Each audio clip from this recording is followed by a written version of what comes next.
그래서 실적 발표로 인해서 급락이 오면 절호의 매수 기회가 되는 거죠. 이제는 시장에 다 그게 반영이 된 거예요. 그리고 대형주들은 한 50%는 채워놨어요. 그래서 만약에 그것들이 지금 말씀하신 것처럼 조정을 받는다 그러면 한 20% 더 들어가요. 팔 때는 이제 어떨 때 파냐면 대형주. 네, 오늘 모신 분은 많은 분들이 좋아하시죠. 베스트 인컴 남석관 대표님입니다. 안녕하세요. 네, 안녕하세요. 반갑습니다. 네, 지금 오랜만에 모셨는데 지금 이제 2023년이 시작이 됐어요.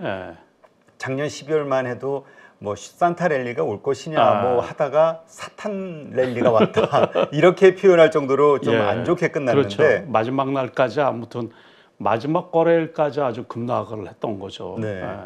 근데 이제 1월 들어와서 한 7거래일째 코스피가 상승을 했어요. 그러다 보니까 이거 1월 효과? 뭐 이런 또 기대감들이 있거든요. 이게 언제까지 갈까? 어쨌든 지금 현재 2023년의 주식시장 전망을 좀 어떻게 보시는지 먼저. 일단은 이제 연초 제가 지난해 말 같은 경우 코스피 기준으로 해서 2200이 바닥이라고 제가 여러 채널에서 말씀을 드렸거든요. 그랬더니 지난주 화요일이죠. 그러니까 장 초반에 미국 주가가 이제 급락하면서 장중에 장 초반에 2200이 깨졌었죠. 그러니까 2180포인트대까지 코스피가 올라왔다가 오늘 2370이에요. 그러니까 많이 올라왔거든요. 단기간에 많이 올라왔는데 올해 같은 경우 이제 그 아래 공포라고 해가지고 경기 침체에 대한 그 두려움이 계속해서 언론에서 이제 보도가 됐거든요.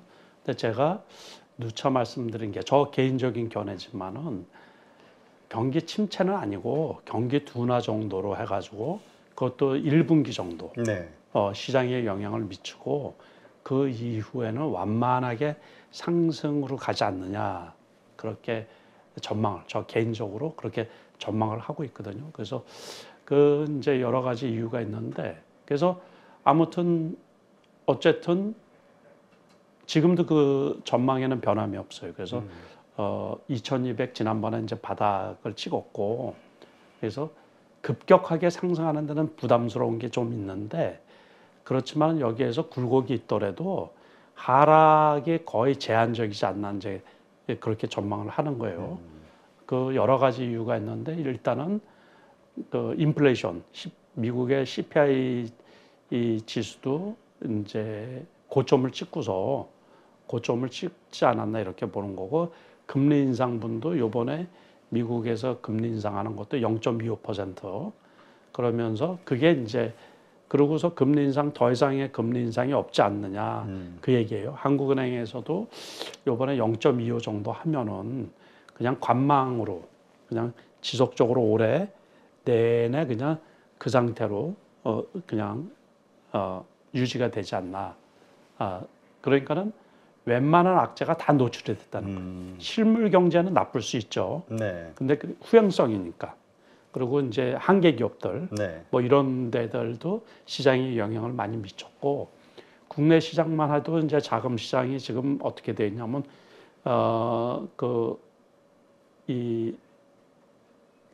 이제 회사채 그 PF 쪽의 부동산으로 인해서 금융 쪽의 증권 쪽 이런 쪽이 이제 그 자금 압박이 심했었잖아요. 지난해 11월 달, 12월 달만 하더라도 거기도 지금 숨통을 틔웠거든요. 웬만큼 정부에서도 또 지원을 좀 많이 해주는 편이고 그렇게 하다 보니까는 그 더 이상의 그러니까는 이제 경기 침체는 일시적인 현상. 그러니까 지수는 그거가 다 반영이 돼서 언더슛을 했던 거고 지금은 이제 제자리 찾기를 하는 거죠. 그렇지만 실물 경제가 그렇게 지금 당장은 좋은 게 아니니까는 아주 그냥 급반등하기는 좀 부담스럽고 롤링을 조금 하면서 이제 바닥 다지기 하면서 회복되지 않을까 싶은 거예요. 그렇군요.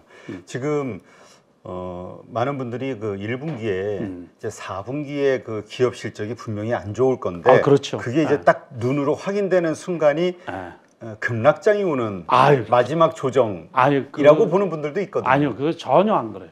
그거는 일단 이제 그게 다 반영이 된 거죠. 이미 그리고 지금 사람들이 잘 모르는 게 있어요. 그 외국인들이 요번에 폭발적으로 매수세가 들어왔잖아요. 아주 급격하게. 그 이유가 뭐냐 하면 홍콩 증시 있잖아요. 네. 중국계 증시가 잘 아실 거예요. 그러니까는 이제 시진핑 3년임 하면서 차이나론 해가지고서 외국인들이 탈출을 했잖아요. 그렇죠. 그러면서 홍콩 그 이제 항생 지수도 있고 H 증시도 있고 그러는데 H 증시 같은 경우는 5,000포인트까지 떨어졌어요. 5,000포인트. 그러니까 그게 고점이 12,000포인트가 넘었던 거거든요. 그런데 지금 홍콩 항생 지수가 7,300포인트까지 왔다고요. 완전히 급반등을 했던 거예요. 급반등, V자 반등으로. 그게 불과 두 달 사이에 채 두 달 사이에 그러니까는 그 홍콩 H 증시 같은 경우는 40%가 올라간 거예요. 40%. 그렇죠. 단기에. 네, 단기에. 그러니까 40% 넘게 그렇게 올라가다 보니까 외국인들이 거기에 매수를 못 했거든요. 이 아차한 거예요. 그러면서 이제 그 한국 시장을 외국인들은 그 중국 시장하고 같이 보는 경향이 상당히 많이 있거든요. 그래서 중국 경기가 침체된다든가 중국 시장이 나빠지면 한국물도 같이 매도를 하고 막 이러는데 아차하다 보니까 이거 한국물을 대체적으로 생각을 해서 거기에서 순매수가 많이 들어왔던 거거든요. 그러면서 한국 시장을 이렇게 이제 지수를 특히 대표적으로 반도체를 우리가 생각을 하면 다 아시다시피 반도체 재고가 엄청 많이 쌓여 있거든요. 그렇죠. 올해 생산을 안 해도 될 정도로 반도체가 많이 있다고. 그래도 대표적인 주식이 이제 삼성전자 같은 경우, 그렇죠. 하이닉스 이러다 보니까 이제 거기에 매수세가 많이 들어왔거든요. 그러면서 여타 주식들, 카카오나 네이버 같은 경우도 중국에서 인터넷 규제, 빅테크 기업들 규제를 많이 했었잖아요. 네. 거기에 이제 어떤 독과점 뭐 이런 쏠림 이렇게 하다 보니까 중국에서 경기 부양책도 피고 거기에다가 위드 코로나로 요번에 엔데믹으로 가는 편이라 그 시장을 개방을 했잖아요. 그러니까 외국인 자국인들 해외 여행도 자유롭게 하고 그러다 보니까는 그런 거로 인해 가지고 주식 시장이 더 이상 뭐 하락할 이유가 없는 거예요. 그러니까는 그 시장에 늦게 뛰어들은 거고 우리 기관이나 금융투자 쪽에서도 자금 압박에 시달리고 있다가 이렇게 보니까 이게 쌀 때 놓친 거란 말이에요. 그러다 보니까 늦게 그냥 매수세가 들어와 가지고 기관 외국인 매수세로 인해서 단기적으로 급등을 했던 패턴이 나온 거죠. 네. 그래서 지금은 이제 여기에서 계속해서 이렇게 가기는 어렵지만은 아무튼 그런 이유로 인해 가지고 급락했던 거는 다 이게 회복이 됐던 거고 만약에 지금 말씀하신 것처럼 실적 발표로 인해서 급락이 오면 절호의 매수 기회가 되는 거죠. 그래서 그 급락세는 거의 없을 것 같고 온다면 땡큐다. 네, 오면 아주 절호의 기회죠. 네. 그래서 지금 만약에 이제는 시장에 다 그게 반영이 된 거예요. 그리고 내성도 좀 많이 생긴 거고 그래서 그런 급락장은 앞으로는 이제 거의 없을 거로 제가 보기에 보이는 거고 네. 여기에서 조금 떨어지면 이제 한 몇십 포인트 정도. 그러니까 지금 단기적으로 이렇게 많이 왔으니까. 네. 하긴 이번에 그 삼성전자 그 예상 실적이 나왔는데 상당히 안 좋게 나왔어요. 안 좋게 나왔죠. 근데 사실 그 실적 발표하기 며칠 전서부터 주가가 계속 올랐거든요. 올랐죠. 그래서 다들 생각보다 좋은가 이런 생각을 했는데 생각보다 더 나빴어. 근데도 올랐단 말이죠. 시장은. 그러니까 그게 다 반영이 된 거죠. 그러니까는 지난번에 이제 그 63,000원 정도까지 갔잖아요. 네. 그러면서 원래 그게 저점이 52,000원이란 말이에요. 그러면 우리가 주식을 아주 쉽게 설명을 할 때는 이제 어떻게 말씀을 드리냐면 올라온 폭에 반 정도 떨어지면 그냥 그 조정을 다 받았다고 생각을 합니다. 그러니까 제가 누누이 말씀드렸지만 코스피가 이제 2150이 그 바닥이라고 그랬거든요. 거기에서 그때 2,400포인트가 넘게 300포인트 가량 올라왔었단 말이에요. 지수로. 그래서 그렇죠. 그게 단순하게 해가지고 150포인트 정도 떨어지면 이제 많이 떨어지는 거예요. 근데 요번에는 얼씨구나 하고서 이게 그러면 2,300이면 되는데 그 공포, 아래 공포 때문에 침체, 실적 그런 것 때문에 2,200까지 떨어졌단 말이에요. 그래서 2,200까지는 떨어질 수도 있을 거라고 생각을 했거든요. 그러니까 2,200일 때는 그냥 겁 없이 좀 매수해도 거기에서는 이제 우리가 주식 투자를 하면서 너무 저점에 살려고 그러면 또 못 사는 경우가 많이 있거든요. 그러니까는 시중에 나와 있는 여러 그 일종의 지난번에 그랬죠. 그러니까는 2,150 그때는 또 1,900까지 떨어진다는 동, 2,000까지 떨어진다는 동 그 말들이 많이 있었잖아요. 그러니까는 그때도 적절하게 매수를 못했는데 일단 바닥 확인이 되고서 근처까지 왔을 때는 거기서 빠져봤자 얼마나 빠지겠어요. 그렇게 생각을 해야 되지. 실적 같은 거는 이제 웬만큼 또 다 반영이 된 거죠. 이제 그게 선반영이 됐다고 보면 되기 때문에. 그렇다면 지금 그렇게 주식을 들고 있으신 분이라면 물론 네. 종목에 따라 다르겠지만 어쨌건 좋은 괜찮은 종목을 들고 있다 그러면 굳이 지금 팔 이유는 없다. 계속해서 좀 오를 그렇죠. 거라고 보신다면. 네. 그렇죠. 그러니까 저 같은 경우도 이제 사람에 따라서 이게 틀리죠. 그러니까는 요번에는 그 어떤 주식이 올라갈까 이제 그거에 대한 고민들이 지금 많이 있는 거예요. 그렇죠. 그러니까 자기가 보유하고 있는 종목이 안 갈 수도 있어요. 그러니까 유행에 따라서. 근데 그래도 시장에 어떤 중심되는 주식들을 갖고 있을 때는 좀 기다렸다가 어느 정도 회복 어차피 많이 떨어진 건데. 그러니까 예를 들어서 이제 삼성전자 같은 경우를 조금 시일이 걸리겠지만은 그래도 올 하반기 정도 되면은 그래도 웬만큼 올라가지 않을까 싶은 거예요. 그러니까는 아주 비싸게 사신 분들은 이제 애매할 수가 있는데 그래도 웬만큼 가격대 예를 들어서 뭐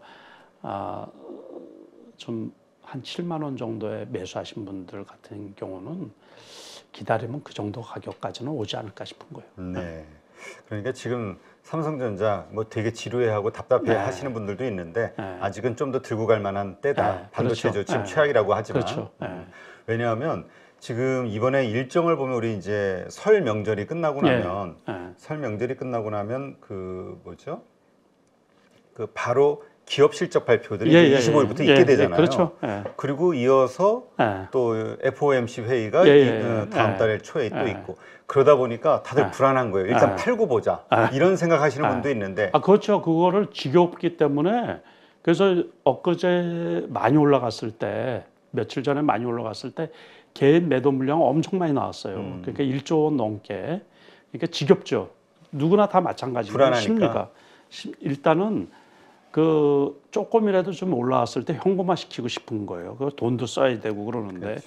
물려 있는 분들 고통스럽죠. 그래서 그것도 굳이 나쁜 건 아니에요. 그러니까 근데 하나 찜찜한 건 예. 외국인들이 지금 6거래일, 7거래일째 계속 매수를 한단 말이에요. 그러니까 우리가 이 외국인을 따라서 해야 되는데 외국인이 지금 사 모으는데 개인이 팔고 있다? 이건 잘하는 걸까? 그거는 아니죠. 예, 그러니까 이게 보통은. 고민인 거예요. 예, 그러니까 이제 근데 그건 개인에 따라서 틀리는 거예요. 시장을 보는 눈에 따라서. 그러니까 요번에 여실히 많이 투자자분들이 특히 이제 초보 투자자분들이 많이 깨달았을 거예요.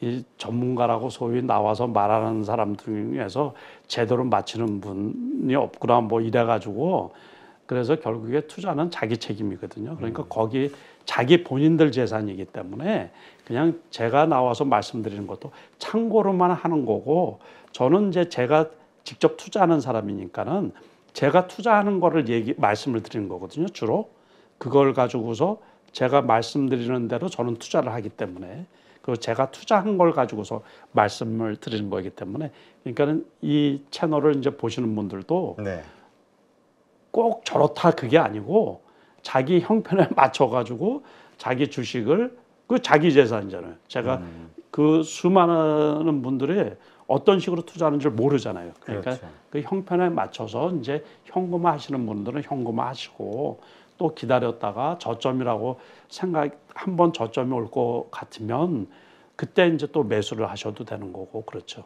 아무튼 물려 있는 거는 고통스럽거든요. 그러니까 그럼 어쨌든 좀 지금 견딜 만한 구간이다 지금은. 그렇죠. 그러니까 저 같은 경우는 지금 이제 제가 투자를 하는 방법은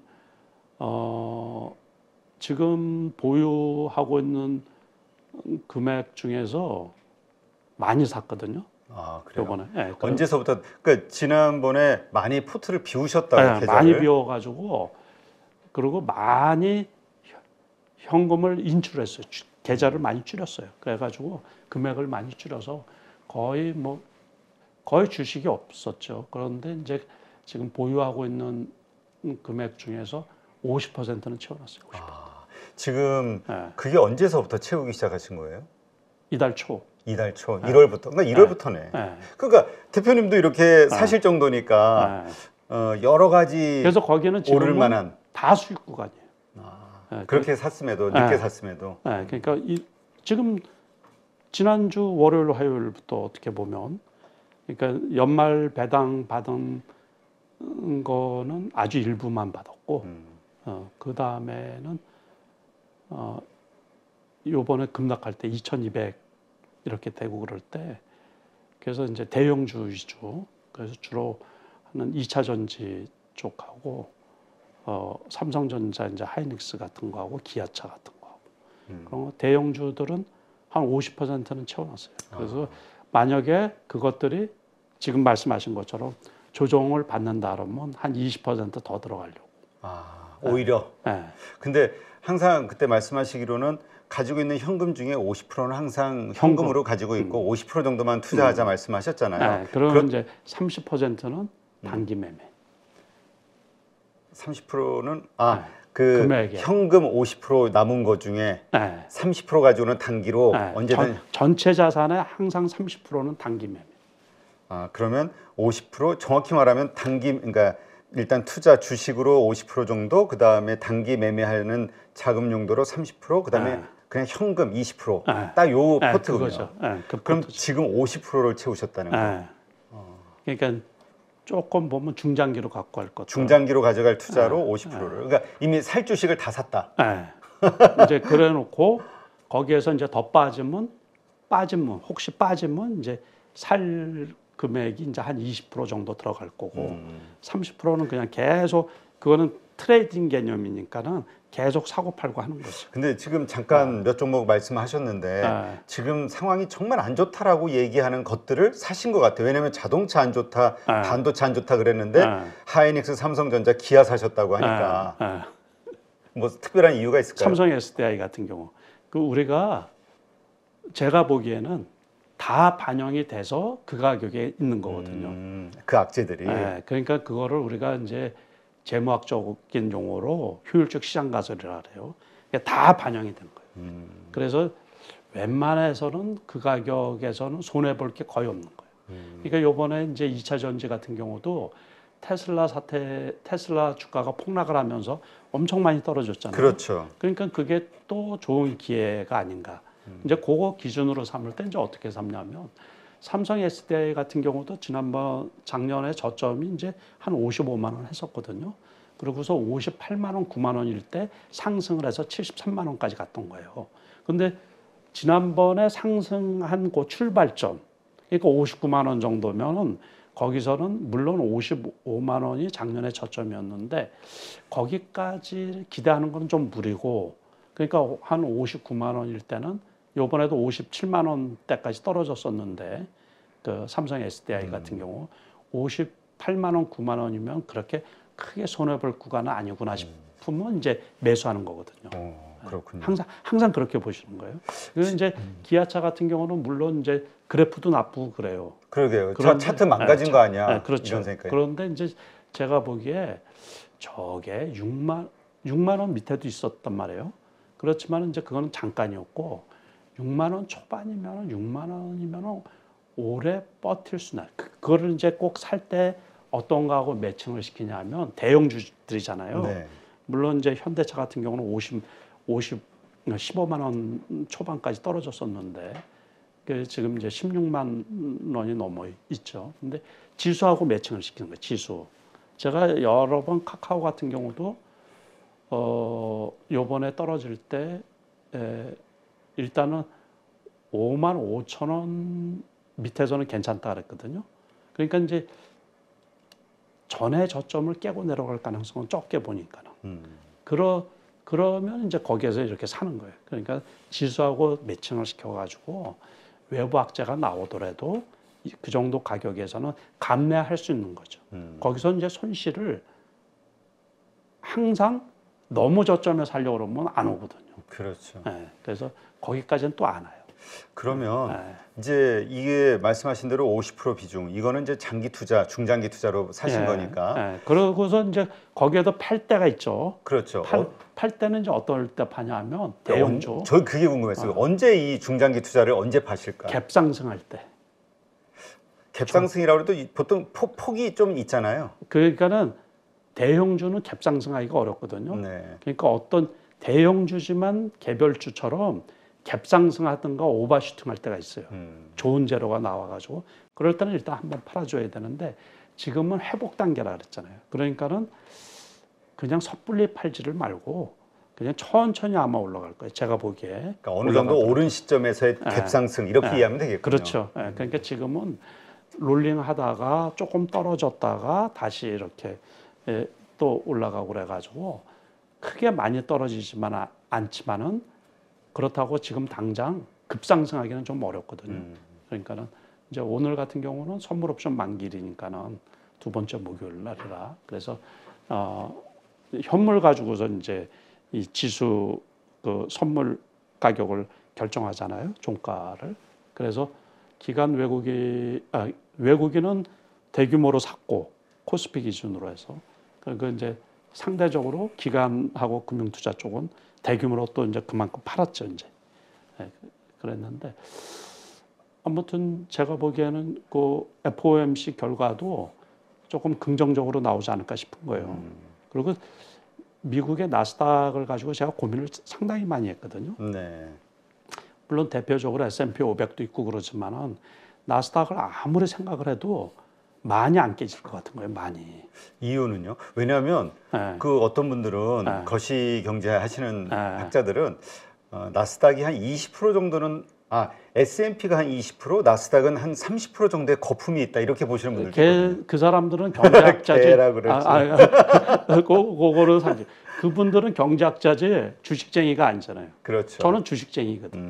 그러니까 차이가 있죠. 네. 그래서 너무 비관적으로 주식에서 주식 투자에서 제일 중요한 게 뭐예요?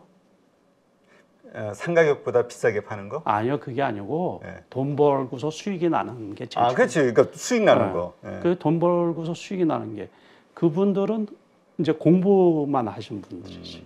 그분들하고 실물 주식 시장하고는 차이가 많이 갭이 있거든요. 그러면 대표님이 나스닥도 그렇게 빠지지 않을 거라고 생각하시는 데는 어떤 이유가 있잖아요. 그게 이제 상징적인 것도 있고 이제 거품이 많이 꼈던 것도 맞는 말이에요. 그래서 그런데 이제 그 나스닥 그 종합주가 지수, 나스닥 지수는 아무리 생각해도 많이 안 깨질 것 같은 거예요. 그러니까 우리가 다우 같은 경우는 감적으로, 예? 촉감으로, 아니 촉감이라 감으로. 예, 계속해서 봤죠. 그렇지만 요번에도 1200포인트까지 때까지 떨어진 거 아니에요. 그러니까 지난번 저점은 살짝 깼어요. 1350포인트였었는데 그러더니만 결국에 지금 이제 1700 되죠. 근데 그것도 올라가려면 한참 많이 올라가야죠. 더. 그러니까는 거의 20% 더 떨어지고 이제 그런 거는 이론적으로는 그럴 수도 있죠. 그런데 우리가 그게 있어요. 그 우리나라 예를 들어서 부동산 시장을 이렇게 보자고요. 네. 지금 요번에 많이 떨어졌잖아요. 아파트 가격이. 그렇죠. 그렇지만 과거로 가요, 안 가요? 안 가지. 저번에 2년 전, 3년 전에 많이 올랐는데 요번에 많이 떨어졌다고 해가지고 여기 여의도 아파트 가격이 20년 전으로 가냐고 10년 전으로. 해봐야 네. 오른 가격에서 어느 정도 한계가 있다. 빠지는 그렇죠. 것도. 예, 그러니까 지수라는 것도 나스닥 같은 경우는 과거에 그 2008년도 금융위기 때 있죠. 그때 몇 포인트였냐면 1,500포인트였어요. 1,500포인트. 근데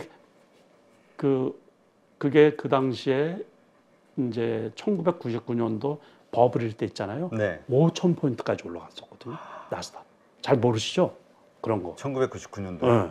그렇죠. 그때 이제 나스닥은 별로 제 관심사는 아니었죠. 그러니까 우리나라 IT 버블이라 그랬을 때 나스닥이 5,000포인트까지 올라갔다가 버블이 꺼지면서 우리나라도 코스닥이 폭락을 했잖아요. 그렇죠. 그러면서 1,500포인트대까지 떨어졌던 거예요. 나스닥이. 그런데 지금은 이제 그 정도로 기업이 엉터리인 경우도 많고 그러니까는 이제 버블 있는 기업들은 많이 빠졌죠. 요번에 그 루시드나 그죠, 리비안이나 리비안, 뭐 이런 경우는 밈 주식들. 예, 밈 주식 같은 경우 뭐 이런 경우는 거기도 우리나라 주식하고 똑같이 이 유동성이 풍부할 때 희망 가지고서 떠들었던 주식들. 그렇죠. 우리 예? 그 뭐죠? PTR도 나왔죠. 꿈을 수치화해가지고 꿈에 투자하는 꿈의 그러니까 주식들. 그런 주식들은 이제 실적이 수반이 안 되다 보니까 요번에 떨어질 때 고점 대비해서 뭐 70%, 80% 떨어진 주식들이 있어요.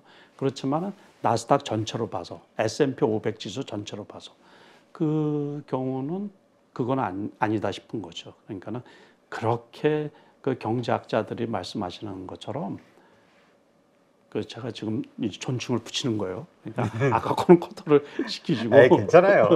그래서 그분들이 얘기하는 것처럼 그렇게 또 시장을 이렇게 보니까는 아래 공포라는 얘기가 나온 지가 지금 몇 년 된 줄 아세요?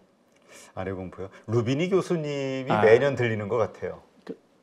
그 코로나 처음 생겼던 해 그때부터 제가 방송을 했었거든요. 네. 다른 채널에서 방송을 하면서 그때 아래 공포에 관해서 설명을 했던 거예요.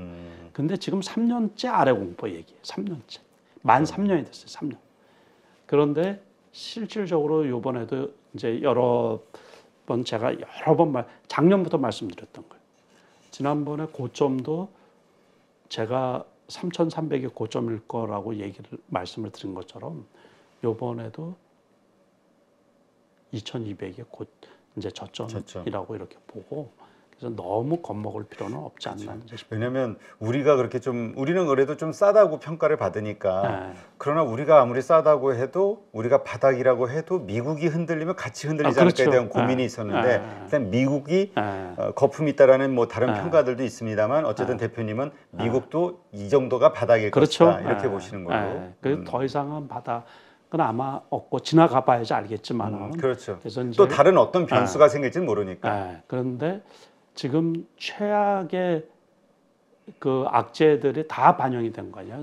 우크라이나 전쟁, 그 아주 초고 인플레이션, 금리 인상 뭐 그런 것들이 다 나온 거 아니에요. 실질적으로 아주 커다란 무슨 큰 이 전쟁이 일어난다든가 그러면 또 모르죠. 세계적인 글로벌적인 위기 상황이 온다 그러면 모르는데 지금 현재의 조건이라면 그러니까 그것들이 선반영이 돼서 지수가 이제 여기까지 내린 거고 지금은 더 이상의 그 다른 악재 이런 것들이 이제 희석이 지나면 이 또한 우리가 지나가리라 작년에 많이 얘기를 했었잖아요. 그러니까 그러면서 올해는 조금 이 투자 여건이 좀 좋아진 거고 그런데 여기에서 이제 조심해야 될 게 유동성이 많이 축소가 됐잖아요. 그렇죠. 그러니까는 과거하고는 투자할 때 똑같은 생각을 갖고서 하시면 안 돼요. 많이 오를 것이다. 그런 생각을 하시면 안 되고 제한적인 투자금, 우리가 주식 예탁금 같은 경우도 많이 줄었잖아요. 그러니까 이제 여기에 맞는 투자 환경. 그래서 항상 그 유연성이 중요한 거예요. 투자할 때. 그 말씀하시니까 지금 갑자기 궁금한 게 있는데요. 네. 이제 대표님 한 50%는 이제 중장기 투자를 하시잖아요. 네. 물론 이제 갭상 많이 오르는 상태에서의 갭상승이 나왔을 때 이제 매도를 일단 해보고 네. 그다음 네. 고민하신다 하셨는데 일단 그래도 예상 기대 수익률이라는 게 있잖아요. 중장기 투자를 하실 때 올해 어느 정도 이 정도의 수익률이라면 나는 일단은 만족한다. 보통은 이제 원래는 그래요. 그냥 항상 투자할 때 제가 이제 일반인 대상으로 이제 주식 강의도 많이 하고 그럴 때 목표 수익률을 낮추라고 그렇게 말씀을 드리거든요. 네. 그러니까 요즘에 주식 투자하면서 무슨 그 욕심을 많이 부리느냐고 이제 그래서 저도 그냥 투자 전체로 할 때 지금은 뭐 많이 줄여도 아무튼 금액이 크니까는 보통 한 20% 30% 수익만 20, 나면 그러면 괜찮은 건데 이제 단기 매매에서는 이제 그게 틀리죠. 그래요. 금액, 그러니까 중장기는 20, 30% 정도의 수익률 이걸 이제 목표로 하시고 단기 투자를 했을 때는 어떻게 할까? 트레이딩. 그거는 뭐 보통은 최소한 이제 1년 잡으면 100%는 더 남게 나야죠. 아니 그러니까 전체 투자를 했을 때의 수익률은 그 정도 목표신데 이렇게 보통 사서 단기 트레이딩으로 샀을 때 어느 정도의 수익률일 때? 그거는 이 단기 트레이딩 할 때는 목표 수익률이라는 게 없어요. 그래요. 그거는 그래서 이제 그 참고로 하셔야 될 게 단기 트레이딩은 되게 어려운 거예요, 되게. 그래서 변동성에 맞춰 가지고 오늘 샀다가 오늘 팔 수도 있고 오늘 샀다가 내일 팔 수도 있고 그럴 때는 이제 손해 보고 팔 때도 있어요, 손해 보고. 근데 손해도 최소화해서 팔아야 되기 때문에 거기는 그 기대 수익률이라는 게 따르기가 어려워요. 그러니까 그냥 대회하는 것처럼 실전 투자 대회하는 것처럼 그 금액을 가지고 일정 기간에 그냥 어느 정도 수익이 났다 그러면 괜찮은 거예요, 그냥. 근데 이제 그게 모이다 보면 1년 그 계좌가 따로 있잖아요. 그렇죠. 그 단기 트레이딩 하는 계좌가 따로 있으니까 그 계좌들은 보통 1년 이렇게 보고서 그리고 그거는 이제 원칙 중에 하나가 수익이 나면 어떻게 한다고요? 인출을 하는 거죠. 빼고. 그런 이 투트랙 이 수익률에 대한 기대 수익률도 이렇게 투트랙으로 나누시는 그렇죠. 걸로. 그거는 시장 상황이 제일 중요하고 또 이제 해당 종목이 제일 중요하고 그러니까 그 중에서도 이제 조금 오래 갖고 할 종목들이 있죠. 그런 거는 이제 또 중장기로 이렇게 단기 트레이딩하는 계좌 말고 조금 중기로 갖고 가는 경우가 있어요. 지금 그러면 제가 지난번 인터뷰 때 대표님 23년도에는 2차 전지 쪽에서 그동안 시세를 뽑지 않았던 주식들 가운데서 한번 주도주를 찾아보겠다 이런 말씀하신 걸로 기억이 돼요. 근데 아까 보니까 그렇게 여러 배터리 쪽을 좀 담으신 것 같아요. 그래서 저는 소재주 쪽을 좀 담지 않으실까라는 생각을 했었는데 2차 전지에 대한 아직은 생각. 그러니까 개별주성 이제 지난해 많이 올랐던 금양이라든가 미래나노텍이라든가 뭐 이런 주식들은 그거 고민을 많이 하고 있거든요. 그러니까는 주식이 이제 어쨌든 그거는 고점에서 떨어졌잖아요. 그렇죠. 그러면 고점에 물린 사람들이 있잖아요. 그러니까 모든 주식이 마찬가지거든요. 어떤 그 많이 시세를 내줬던 종목이 많이 떨어졌잖아요. 그러면 어쨌든 거기 물리신 분들이 있어요. 그러면 그게 매물대 역할을 하잖아요. 그러니까 올라가기가 제한적이라는 얘기예요.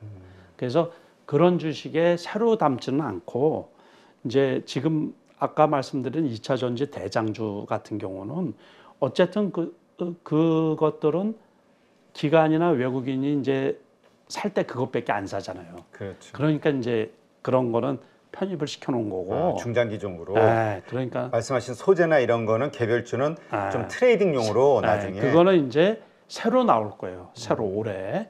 그러면 이제 그런 주식들. 그러니까 올해는 이렇게 지금 얼마 안 됐지만은 이 삼성전자에서 그 투자한 그 로봇 관련주. 레인보우 로보틱스. 그런 것처럼 그런 게 잠깐 동안 이렇게 반짝였단 말이에요. 그리고 또 인터넷 관련 뭐 이렇게 해서 지금 이슈가 있는 거 있죠. 그래서 어떤 게 꼭 저거다라고 하는 게 아니고 트레이딩 개념이나 단기 투자는 그때그때 이슈화돼서 나오는 거 있죠. 그거를 기술적으로, 심리적으로, 그러니까 너무 고점에서 하면 안 되거든요. 무조건. 그렇죠. 그러니까 그 단기 매매도 고점에서 하면 안 돼요. 그래서 그것도 제 책이나 제가 여러 번 말씀드린 것처럼 추적해가지고, 그래서 한번 올라갔다가 뭐 한 열흘씩 쉰다든가 한 일주일 쉰 종목이 있죠. 네. 그러니까 어느 정도 떨어졌는데 재료는 소진되지 않고서 남아있는 종목, 그런 것만 이제 기술적으로 공부를 해가지고 그런 종목만 트레이딩을 하는 거죠. 이제 단기 매매로. 네. 예, 그러니까 그런 종목들이 요번에 1, 2주 사이에 많이 나왔어요. 지금. 그래서 그러니까 몇 개 종목들. 꼭 2차 전지 소재만이 아니라 뭐 네. 로봇이 됐든 뭐가 됐든 그때 새로운 이슈가. 어떤 강한 이슈를 불러일으키는 주식을 할 것이다. 그렇게 하는 거죠. 근데 아까 삼성 SDI 말씀을 하셔서 보통 대장주로 LG에너지솔루션 그리고 또 많이 빠졌잖아요. 잘 오르다가. 그래서 LG에너지솔루션을 사는 게 맞냐. 근데 실적으로 보고 밸류에이션으로 보면 너무 비싸다. 삼성 SDI가 훨씬 낫다라고 보는 분들도 있긴 하거든요. 근데 캐파를 보면은 또 여기고 어떻게 보세요? 그러니까 이제 그거는 보기 나름이죠. 근데 일단은 요번에 SDI를 선택하신 거예요. 제가 보기에는 이제 그게 아무튼 뭐 보호예수되는 물량 나오는 것도 있고 여러 가지 있고 이러다 보니까는 물론 LG화학이나 LG엔솔도 마찬가지죠. 일정 부분 많이 떨어지면 많이 괜찮고, 그러니까 거기에다가 요번에도 SK 아이테크 같은 경우도 5만 3천 원 정도까지 떨어졌다가 지금 급등했어요. 급등. 네. 그러니까 한 10,000원 정도 올라갔어요. 그러니까 그것도 기술적으로 보면은 저점 대비해서 15% 정도 올라갔죠. 그러니까 그 같은 계통 중에서는 이것저것 가릴 게 없이 저점에선 사가지고 골고루 사두려고 그러는데 이제 제가 선택한 게 그것라는 거지. 다 비슷하다. 네, 비슷한 거죠. LG 삼성 SDI가 됐든 LG 에너지 솔루션이 됐든 아니면 뭐 저 뭐죠? 그 SK 아이테크 같은 경우는 적자 이노베이션. 적자인데 그래도 이제 자기 선호하는 게 있겠죠. 그러면 삼성 SDI뿐만 아니라 LG 솔루션이 그렇죠. 됐든 뭐 그 외 SK 쪽이 됐든 다 괜찮다. 괜찮죠. 그리고 그러니까 배터리 가격이. 완성 배터리만이 아니라 소재 쪽도 다 괜찮다. 그러니까는 이제 어쨌든 주식은 매수자가 있어야지 지속적으로 올라가잖아요. 네. 그러니까는 이제 그런 거는 어떻게 보면 제가 판단하기에 괜찮은 가격대라고 생각이 들어서 매수를 한 거고, 그러니까 이제 새로운 종목들이 또 나올 거란 말이에요. 그러니까 그렇죠. 아까 말씀드린 것처럼 지난해에 많이 올라가다가 떨어졌던 것들은 거기에 층층이 이제 매물대이기 때문에 그렇게 또 올라가지 않을 가능성이 높거든요. 물론 그 쌍봉을 치는 경우도 있어요. 주식 종목에 따라서. 그러니까는 그 항상 유연한 생각을 가지고 새로운 올해 같은 경우는 아무튼 그런 것보다 또 올해 리딩할 새로운 섹터가 어딘가 이제 관심 있게 보고는 있죠. 지금 그 지난번에 그 시세를 크게 나지 않았던 새로운 2차 전지 주식 이거에 대한 말씀을 하셔가지고 저는 그럼 신규 상장주나 혹은 신규 사업 진출을 하는 기업들 가운데서 말씀하시는 어떤 그런 투자할 만한 기업들이 나오는 건가 이런 생각을 했었는데 이건 아니군요. 그러니까 모르죠. 이제 또 지금 초반이니까 나중에 보면은 올해 또 리딩할 만한 중소형주가 나올 수도 있죠. 거래량이 많고 또 아무튼 어떤 선도 세력들이 이 주식은 항상 그래서 관심 있게 볼 필요가 있어요. 이렇게 보다 보면 어떤 주식이 그 우상향에서 이렇게 그래프를 만들어가는 주식들이 있거든요. 네. 이제 그게 언제 나올지 모르죠. 지금 그런 의미에서 요즘 이슈가 되고 있는 것 중에 하나는 아까 말씀하신 뭐 로봇주도 삼성전자가 로봇 레인보우에 투자하면서 이제 확 붐이 좀 일었지만 중국의 리오프닝 관련해서 관련된 주식들 좋았잖아요. 그렇죠. 그것도 많이 올라갔죠. 이거는 근데 지금은 이제 많이 올랐다고 보시는 건가요? 지금 보기에는 좀 가격이 부담스럽다?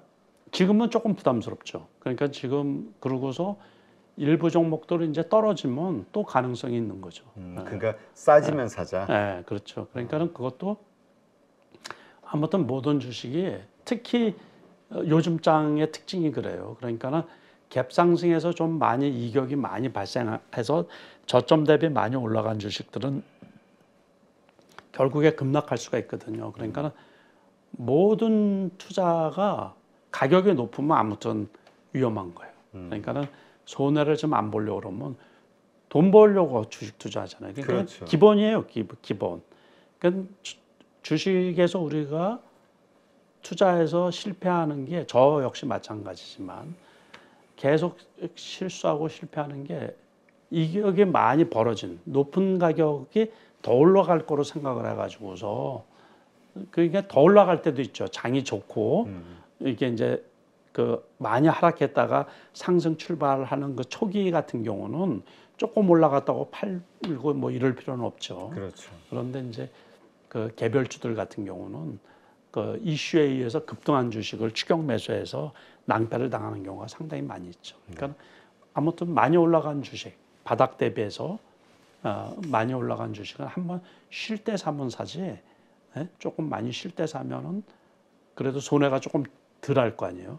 그 쉰다고 생각한 것보다 저점이면 그냥 매도로 하면 되니까. 그러면 이제 손해가 적은데 아무튼 많이 올라가면 위험하죠. 그러니까 우리 이 주린이들 혹은 이제 경험이 부족하신 분들이 이제 요즘 우리가 그 고민을 같이 해결하기 위해서 의논을 하다 보면은 항상 그런 거 많이 오른 상태에서 더 오를 거라고 기대를 그렇죠. 하고 사신 분들이 결국에는 그럼 혹은 그렇게 많이 손해죠. 올랐던 주식이 좀 이렇게 밀리니까 네. 싸다고 생각해서 그렇죠. 들어가가지고 또 손해를 보고. 그래서 그래프를 좀 이렇게 많이 보시고 이게 지수 하락할 때는 계속 떨어지거든요. 계속. 네. 그래서 지수 하락할 때는 계속 떨어지고 상승 이제 지수가 턴해서 그 코스피 지수 같은 경우 턴해서 이렇게 할 때는 이제 거기에 맞춰 가지고서 그거 초과 대비해서 많이 급등했던 것들은 버려버리고 이제 이게 오래 갈 종목인지 오래 상승할 종목인지 그거를 잘 눈여겨봐야 되거든요. 결국에 기업이 돈 버는 거하고 주가 상승률하고는 비례하는 경우가 상당히 많이 있으니까 어떤 그냥 단기적인 이슈에 의한 거는 급등하면 그냥 빨리 처분을 해버리는 거고. 근데 그런 경우에 이렇게 손실을 보면 손절을 못 하신 분들이 네. 하는 생각이 그래 언젠 다시 오르겠지 이런 생각으로 좀 버티는데 이러다 보면 손실이 더 커지는 것 같아요. 그렇죠, 그렇죠. 그러니까 아니다 싶으면 그래서 거기에서는 손절이 되게 중요하죠. 빨리 트레이딩을 할 때는. 그래서 이제 그 투자를 어떤 식으로 할 건지 제가 아까 말씀드린 것처럼 대형주 위주로 할 건지 그러니까 자기 투자하고 맞춰서 계좌를 관리할 줄 알아야 돼요. 그래서 단기 매매가 목적인 경우는 반드시 아니다 싶으면 손절을 빨리빨리 해버리고 이게 롱텀으로 갖고 갈 건지 그거는 지수하고 매칭을 꼭 하라고 그랬죠. 그러니까 요번에 지지난 해부터 이제 주가가 하락을 하면서 고생을 하신 분들이 엄청 많이 있거든요. 개인 투자자분들 중에서 뭐 저도 그 지난해 고생을 했을 정도니까는. 최초로 작년에 손실 보셨다고. 그러니까 진짜 힘든 장이었죠. 그래서 많은 분들이 위로를 받았다고 그러더라고요. 그렇지. 남석관 대표님도 손해 보는데 뭐 우리야 뭐 당연한 거 아니야 이런 분들. 근데 저도 유일하게 진짜 전업 투자한 지 22년 만에 지난해 이제 손해를 아마 운영 자금의 10%는 안 되고 한 5% 조금 더 손해 본 것 같더라고요. 한 6%, 7% 그 정도. 방어 잘하신 거죠. 네. 그러니까 현금화를 그렇게 많이 시켰는데도 결국에 이제 그렇게 마감이 됐죠. 근데 올해는 좋아질 것이다. 올해는 좀 쉬운 장이 될 것이다. 이렇게 보시나요? 쉽지는 않아요. 그러니까 항상 쉽지는 않아요. 그치. 항상은 쉽지 않지만. 항상 쉽지는 않은데 지난해보다는 낫고 아마 제 느낌상으로 일단은 마음이 이제 홀가분하고 그러다 보니까는 물린 게 없다 보니까 그러니까 조금 마음이 가벼운 상태에서 하면은 예년의 수준 정도는 되지 않을까 싶은 거예요. 수익. 그렇다면 지금 물린 분들 입장에서는 어떻게 대응을 하는 게 좋을까요? 지금 이런 시점에서 많은 분들이 얘기하시는 게 종목 교체에 대한 이야기 한단 말이에요. 그러니까 지금 가지고 있는 것 가운데서 안 좋다 싶은 거는 좀 괜찮다, 앞으로 좋아질 거라고 생각되는 종목으로 어차피 좀 낮은 가격대니까 교체를 해버리자. 근데 이게 참 쉽지가 그거 않아요. 쉽지는 않아요. 네. 그거가 되게 어려운 거예요. 그래서 이제 이슈가 없다가 이슈가 생기면서 요번에 카카오 같은 경우도 지금 6만 원이 넘었잖아요. 네. 그러니까 그 경우도 지난번에 5만 원 밑에 있을 때도 그 질문을 받았거든요. 너무 많이 떨어졌는데 저걸로 교체를 한다 그러면 이게 올라가고 교체한 종목이 또 떨어질 수도 있는 거거든요. 아마 그랬을 수도 있죠. 그때 만약에 그때 삼성 SDI 같은 경우 70만 원이 넘었었는데 그거를 교체했다가는 벼락을 맞는 거죠. 그러니까는 그렇죠. 그래서 그게 어려운 거예요. 그래서 그거는 이제 개인 성향에 따라서 갖고 있는 종목이 어떤 거냐 이렇게 좀 냉철히 분석을 해보고 일단은 주식 투자를 하면서 살아남는 게 되게 중요하거든요. 그러니까는 섣불리 교체는 하지 말고 그 주식이 웬만큼 올라오면 아예 맛이 간 종목이라고 할 수 있죠. 뭐 기업 실적도 형편없고, 그렇죠. 예? 그런 경우는 이제 좀 진짜 어려운데, 그래서 조금 회복이 되면 아무튼 보유하고 있는 종목을 회복이 되면 이게 섣불리 그래서 저도 지금과 같은 시장에서는 교체라는 말도 되게 어려워요. 그러니까 뚜렷하게 어떤 게 좋을 거라고 그렇게 전망하기가 되게 어렵거든요. 네. 네. 지금 마침 이제 그 네이버, 카카오 말씀을 하셨으니까 요즘 이제 중국에서도 그 뭐죠? 이 알리바바라든가 이런 어떤 플랫폼주들에 대한 규제를 조금 해제해 주는 그렇죠. 그런. 그 덕에 좀 올라간 게 있거든요. 네. 그러다 보니까 미국 그 플랫폼 기업들도 좋고 네. 한국도 네이버, 카카오, 네이버 같은 경우도 한 15만 5천 원에서 지금 19만 4천 원 예. 단기간에 좀 올라왔는데 예. 카카오도 그렇고요. 예. 지금 이 시점에서 이렇게 올라왔을 때 손실폭을 최대한 이렇게 줄인 상태에서 그냥 매도하는 게 낫냐 아니면 계속 들고 가야 되냐 이거에 대한 고민을 엄청 하시더라고요. 그렇죠. 그러니까 저는 일부는 팔겠어요. 그러니까 답답하고 그러니까는 일부는 팔고 그렇다고 일부는 팔겠어요. 그러니까 만약에 내가 100을 갖고 있다 그러면 한 반은 팔아버리고 너무 답답하니까. 근데 일단 그거는- 돈은 벌어야지. 그렇지. 근데 이거는 우리 사람만의 어떤 경험이나 능력에 따라 다르잖아요. 네. 대표님은 다른 거 할 게 보이니까 네. 이거를 팔아가지고 저쪽에다 해서 수익을 빨리 올리자. 이게 더 저는 빠르다. 그 정도 상태로 갖고 있지는 않죠. 그치? 아예. 그러니까는 그런 일이 없죠. 그러니까 그거는 과거의 경험에 의해서 벌써 그 상태 되기 전에 다 팔았죠. 그러니까 이렇게 다른 거를 선택할 만한 능력이 없는 분들 입장에서는 그냥 들고 가는 게 맞는 것인지 그럼에도 불구하고 이렇게 일부 손절을 해가지고 다른 어떤 투자를 하는 게 맞는 건지. 그러니까 투자라고 만약에 하려고 그러면은 그 상태로 갖고 있었던 그분이 다시 투자하면 안 되죠. 저 같아서는 다시 투자 안 할 것 같아요. 그러면 일단 만약에 손절을 했다 해도 현금 가지고 다른 거 살려고 하지 말고 그냥 네. 놔둬라. 그냥 공부하시라고. 그냥 그 시점에서. 죽으라고 공부를 하시라고. 그러니까는 그래서 진짜 깨달은 다음에 그다음에 그 돈 가지고 다시 해라. 지난해 같은 경우는 투자는 다 마이너스 아니에요? 그렇죠. 코인부터 채권부터 시작을 해가지고 부동산도 그렇고 다 박살이 난 거잖아요. 그러니까 다 죽으라고 공부를 해야 돼요. 저 역시 그렇게 주식 투자를 오래 해왔는데 작년에는 제가 미스난 게 되게 많아요. 그래서 무진장 많이 반성을 했어요.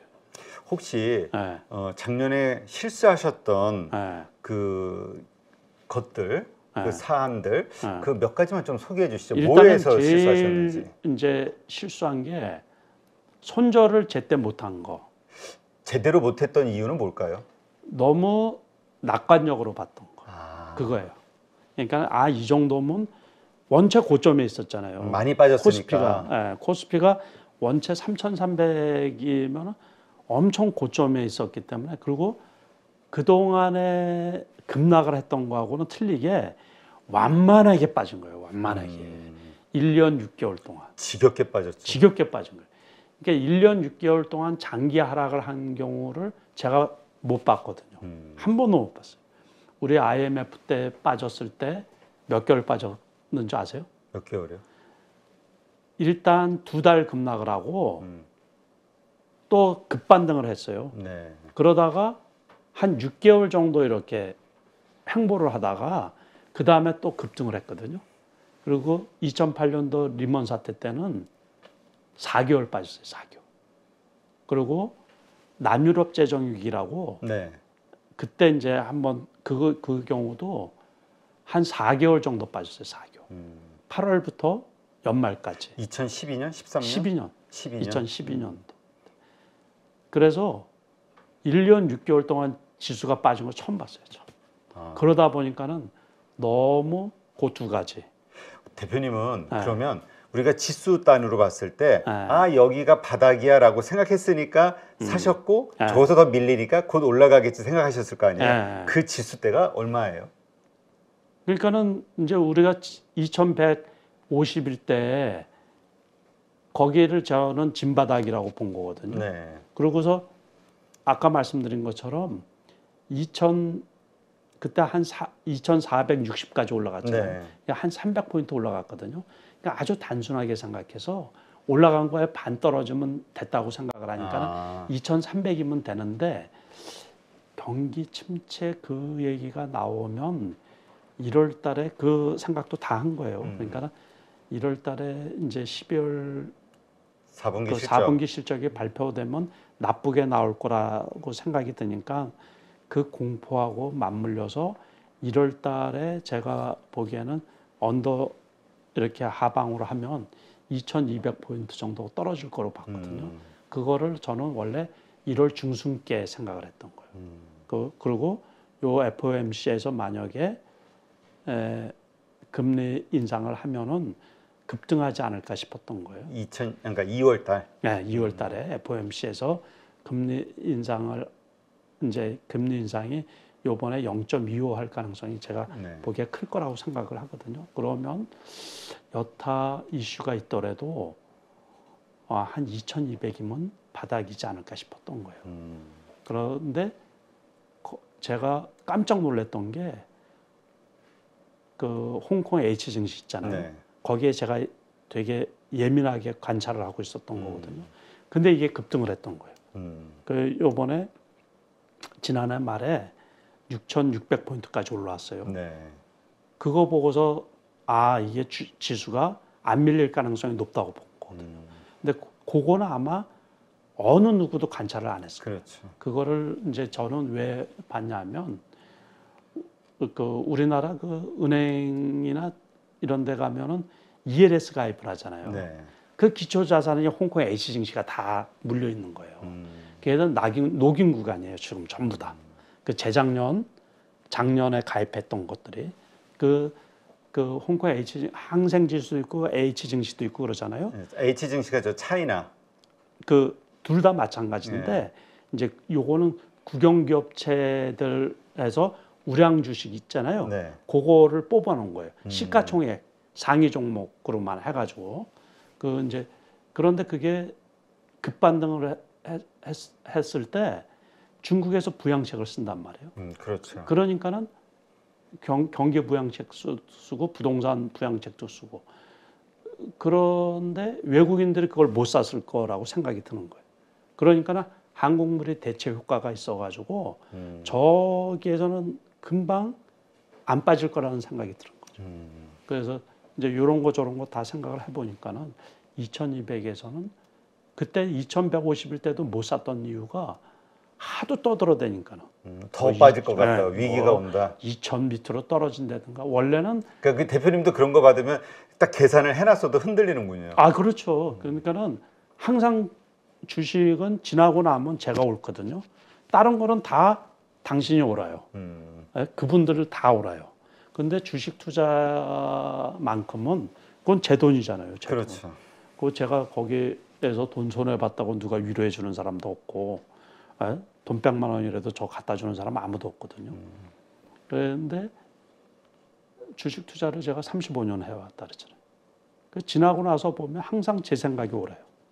물론 단기 매매에서 틀린 적도 있지만 그래서 그런데 이제 원체 장이 그럴 때는 휘둘리다 보니까는 그래서 거기서 이제 실수를 하신 거군요. 그래서 지난해 같은 경우는 이제 그 손절을 대형주 손절을 제때 못 끊어준 거하고 너무 조금 낙관적으로 본 거하고 그것 때문에 이제 손실로 또 마지막에는 또 너무 비관적으로 보셨고.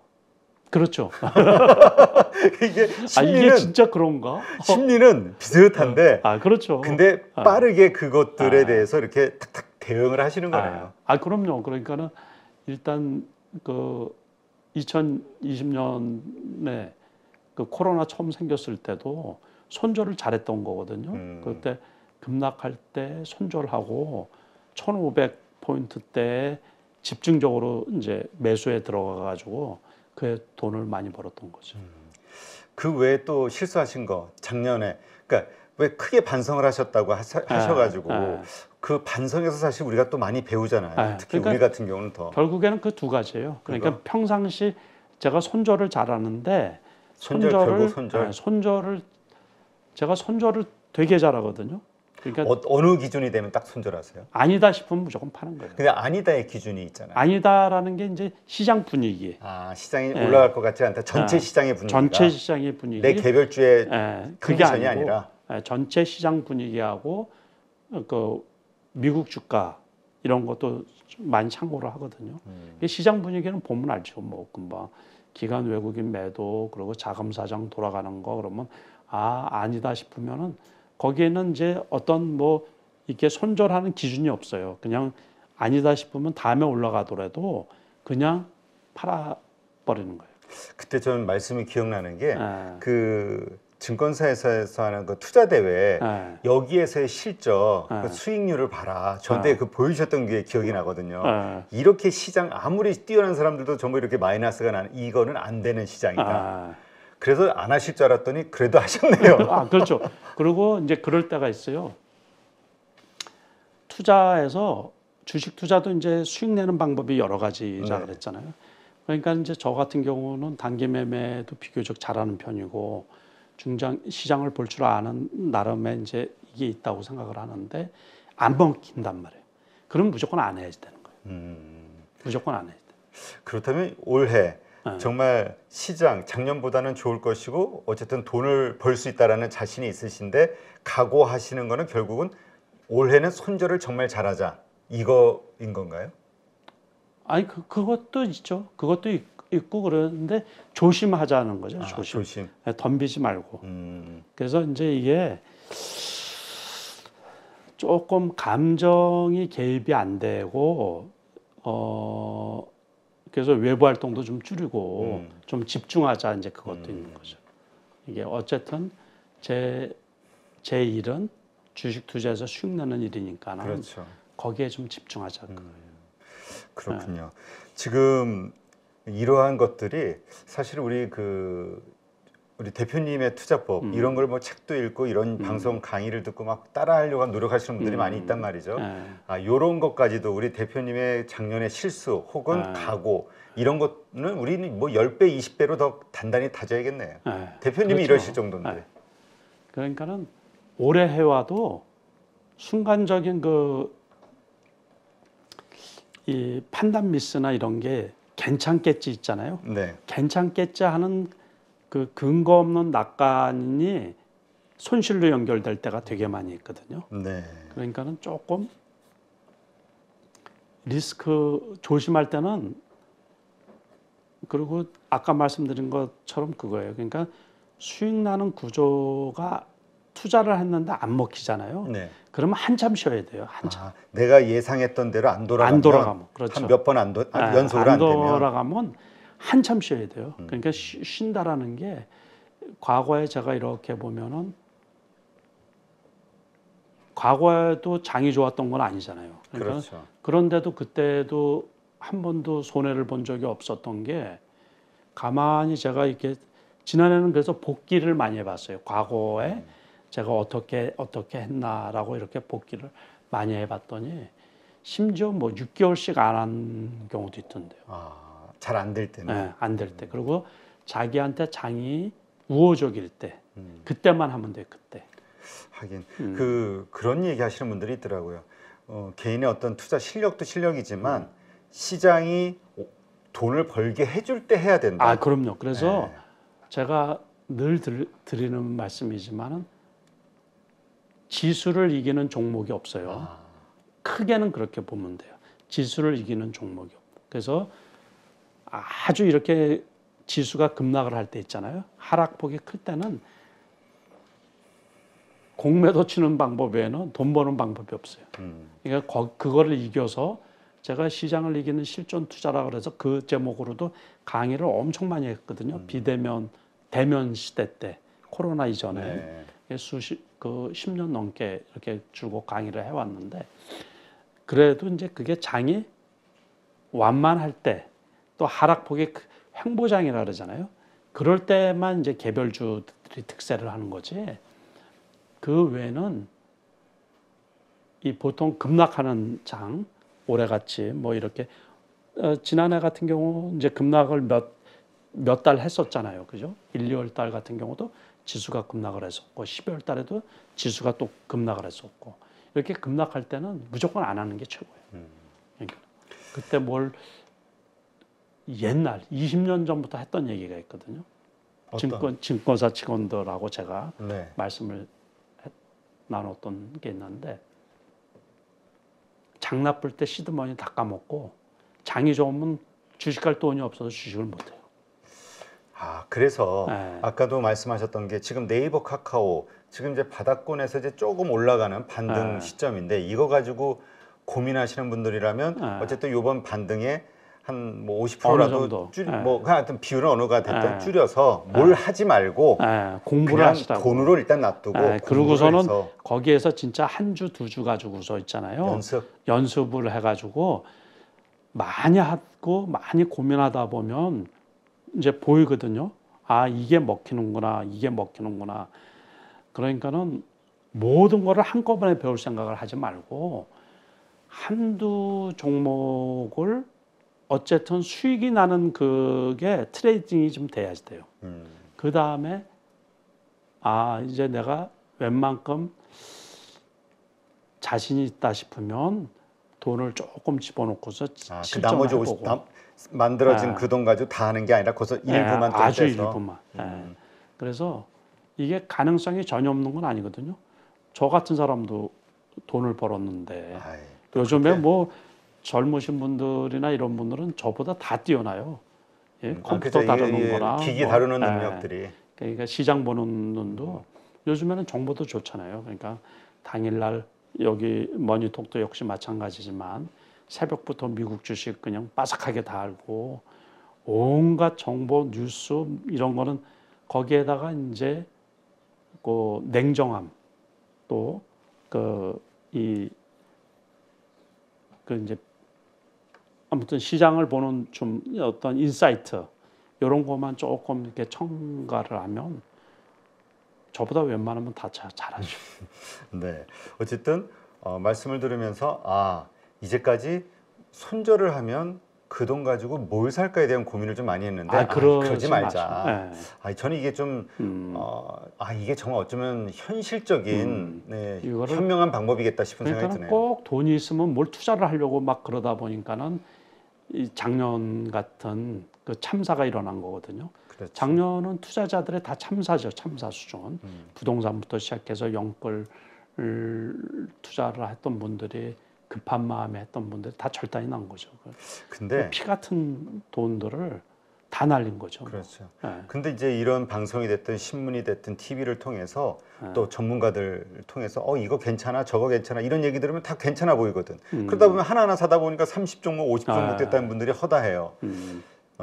진짜 우리가 접하게 되는 정보로 괜찮다 싶은 그 어떤 주식에 대한 정보들 투자 정보들 이거를 내가 진짜 내 돈을 찔러서 사는 경우 이거는 다 좋다고 해서 살 수 있는 건 아니잖아요. 어떨 때만 진짜 사는 게 좋을까요? 요즘도 마찬가지예요. 그러니까 우리가 티커창에서 뉴스가 나온다든가 증권 방송이라든가 뭐 리딩방 같은 데서 어떤 종목 좋다고 하면 당일날 이렇게 오잖아요. 네. 그러니까 트레이딩 할 때도 역시 마찬가지거든요. 그래서 제가 늘상 말씀을 드리지만 단기 매매 하시는 분들이 요즘 장의 특징이 뭐냐면 이게 지난달 그 작년 하반기부터 아마 그랬던 것 같은데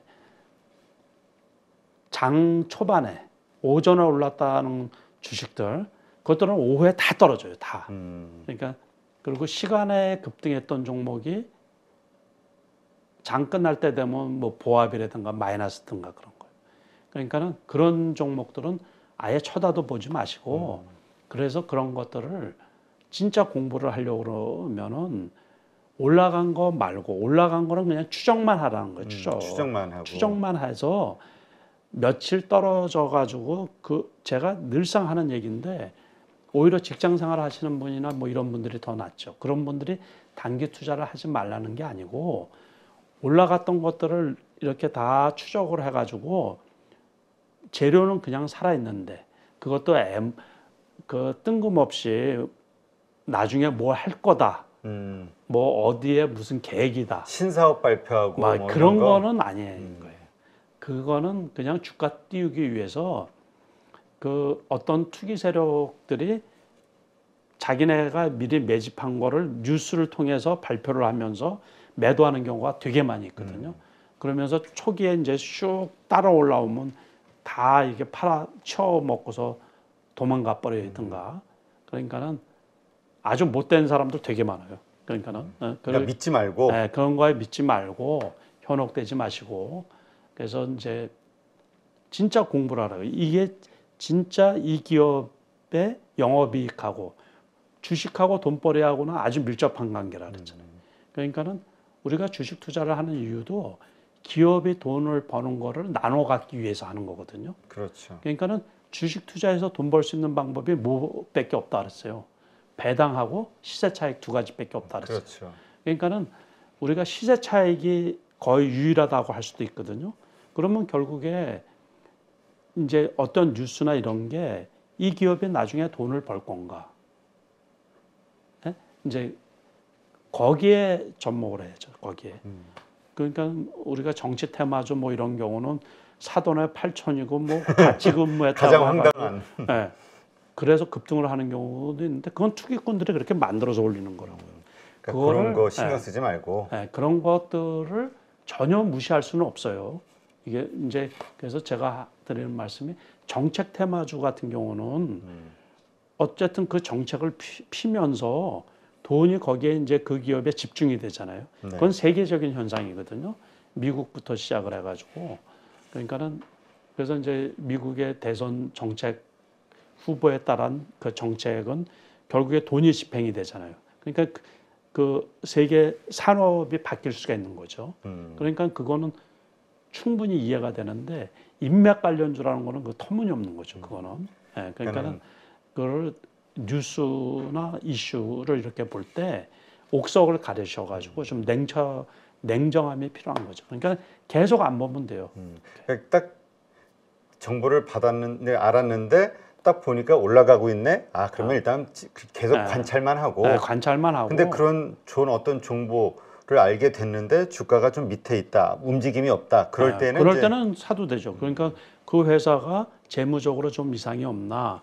제가 늘상 말씀드리지만은 시비 전환되는 게 없나, 그렇죠. 유무상증자 물량 나오는 게 없나, 그거 확인을 한 다음에 반드시 그거 다음에 이거 좋은 뉴스고 좋은 정보인데 바닥에 있네. 그러면 매수해도 되죠. 네, 알겠습니다. 요 말씀이 아마 많은 분들께 큰 그 반성과 함께 앞으로 꼭 해야 되겠다 이렇게 그런 어떤 생각을 들게 하는 그런 어떤 말씀이 아닐까 생각이 듭니다. 워낙 이런 이유로 깨지신 분들이 많아가지고.